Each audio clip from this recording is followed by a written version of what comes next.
Hi everyone, welcome to the Velvet Lounge Life. And this hopefully will be a short video. I just want to give you guys an update and let you know that mail is coming in. So yes, this large box, it's a medium flat rate, was almost full of buttons. It was such a surprise. I wasn't expecting it. And a small flat rate box that was full of really nice quality buttons. And I also have a card. Guess what it features on the back and the front? Buttons. And this is my little doggy. And I wanted to talk about just a few of the not the buttons, but few buttons that I've encountered recently, and I have a correction for someone on one of them. So, as you can see, there are bits and bobs here. The butterfly, the cuff link, which I think I have a couple of those out. There's also a calico button right there, the white one. And this thick metal button that has a glued on cabochon. And a Colt button. So Colt Firearms actually created buttons. And we also have a crystal. That all of these are going to be part of the charm string. And this is basically a plastic button with some brass applied to it, as well as a clawed in rhinestone. So it's a pretty nice button. And here I have a beautiful plastic lucite button, a glass button. I don't know if you could see the faceting or the faucets. Let's see, can you see the faceting on that? Not in the picture, but it's really nicely done as well. And this cute little wooden button, super cute. That's me goofing off. And this really cute button that has a sheep on it, but the feet are dangles. So this is a dangler, this button. Usually we use that term when we talk about jewelry, but now we can use it when we talk about buttons. And obviously it's a character button. It's a newer one by Dritz. I love it. It's super cute. And over here, yes, that's another cuff link, a bunch of pearl buttons and shell buttons, as well as this plastic with rhinestones applied, and these are more glued in button as well. It's sort of in a floral shape. It's pretty big. It's about the size of a $50, so a Kennedy $50 for those that are of the era. You'll know what I'm talking about. And Susie, wow. When I saw these buttons, she sent me 2 of these. I almost had tears. They're so pretty. And this is a carved shell button, and what you see is some of the shell has been dyed, and then you can see those those like dark areas. Those are actually pieces of brass. So let me flip this button over for you so you can see what it looks like on the other side. This is what the other side looks like, and you can see where they had to pierce all the way through the button, the main part of the button, to get the brass parts to attach. And it has this box shank on it. And these are like pieces of jewelry. I mean, absolutely stunning. I just sit there and I imagine what garment was lucky enough to have buttons like this on it. A waistcoat maybe, but they're too big for that. These are larger than a quarter. So they're, chunky buttons. They're not, something, and they're also pretty thick, which they would have to be for someone to do that sort of carving work with them. I mean, look at it. It's amazing. And then some cute little novelty buttons. And I'll get back to that button. Oh, that's a pierced button right back there with a hatchwork design, metal. Now, if anyone has any information on this button, please let me know. It has a scene on it, and I believe, and I could be wrong, that these could be Canadian or European. The reason why, a couple reasons. One being the items in the picture are not recognizable to me. I mean, I see something that looks like a pagoda, which, let me point to it. Get my little pointer out, which is what this might be.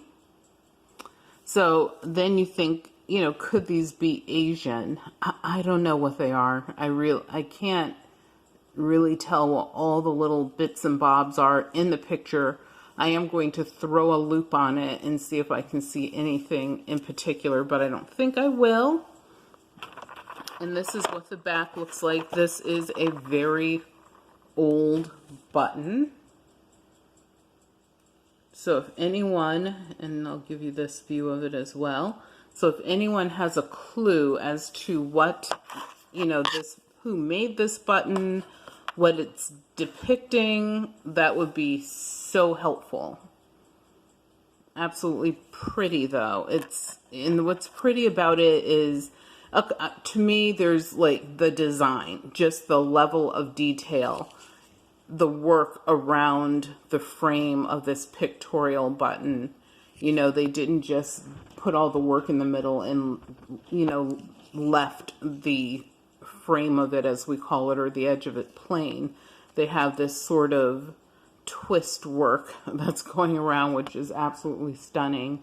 And also the way the button is made. It was definitely made to last.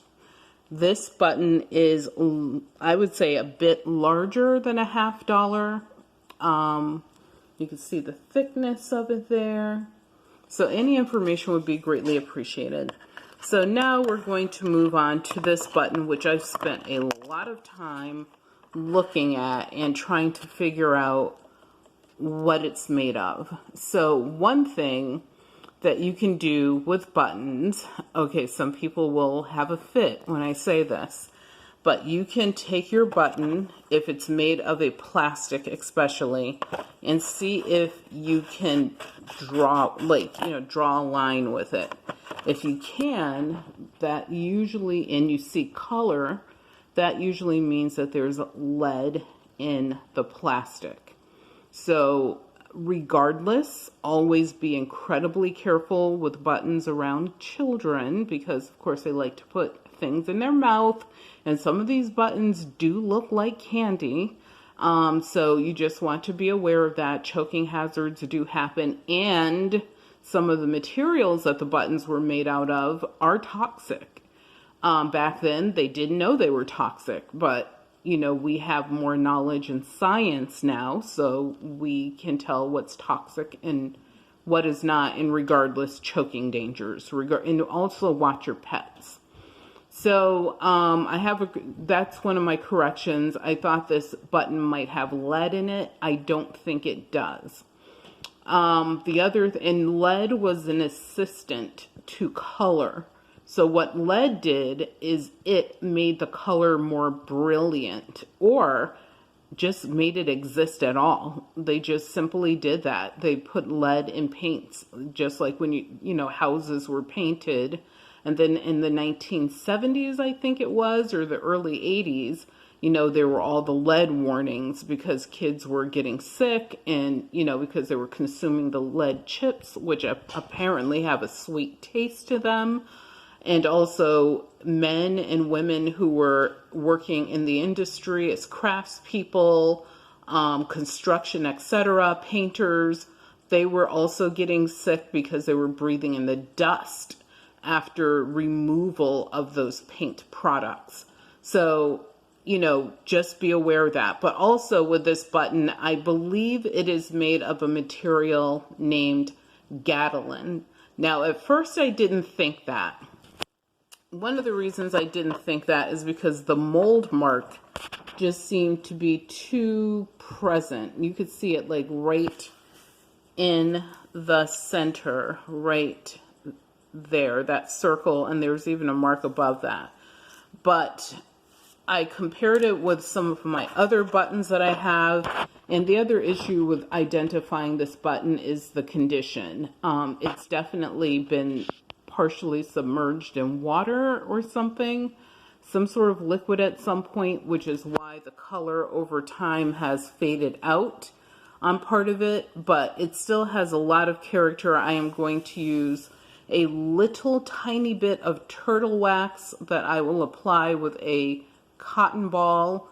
And, you know, I'm taught when I say tiny, I mean you should not have to wipe off any excess. Otherwise, you put way too much. But what that will do is help the color pop out a little bit more. It'll brighten it up and give it a little teeny tiny bit of a sheen. Not much at all, like very, very little. And before I do that, though, I will give it a nice dry scrubbing or, you know, brushing with a very soft toothbrush. Because you can see there's a little bit of dust there, and that will take that right out, and you don't use any water, no liquids, and you'll get something that looks really cool. And yes, all of these except for one or two will be added to our charm string, the community project that I'm working on. And I just want to thank every single person that has donated to that project, everyone that sent me gifts outside of the project. There were some people who were like, you know, use these however you want, or these are gifts for you to add to your collection or talk about in future videos. So nice. People are absolutely stunning, really. I mean, sometimes we look around and we're like, you know, how did we get into this place? Will things get any better? And they're not, you know, everything is not hopeless. It really isn't. And I just love this card. Love it, love it, love it. So thank you guys so much for tuning in. Please remember to subscribe. Give this video a thumbs up, leave your comments, and thank you so much for tuning in. Remember that your health is your wealth. Without your health, you have absolutely nothing. So please, please, please take care of yourselves.